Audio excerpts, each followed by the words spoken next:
ஏஐனால நிறைய பேருக்கு வேலை போகுது. ஏஐக்கும் ரியல் எஸ்டேட்டுக்கும் ஏதாவது சம்மந்தம் இருக்கா? ரொம்ப நல்ல கேள்வி.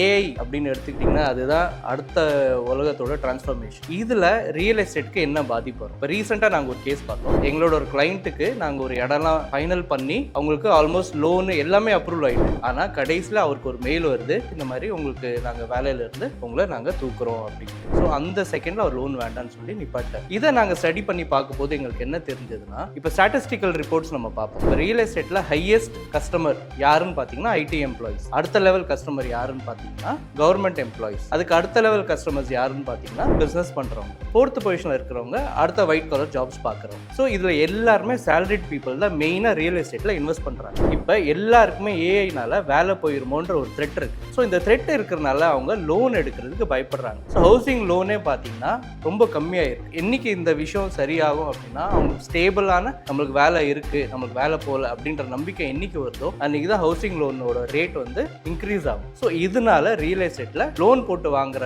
பீப்புளோட மனநிலை மாறுது. இதனால ரியல் எஸ்டேட்ல ஒரு தாக்கம் கண்டிப்பா இருக்கு. லோன் வாங்காம இருக்கிற காசை வச்சு இடம் வாங்கணும்னு நினைச்சீங்கன்னா எங்களை ஃபாலோ பண்ணிட்டு லோன்னு கமெண்ட் பண்ணுங்க. கண்டிப்பா நாங்கள் உங்களுக்கு சப்போர்ட் பண்றோம்.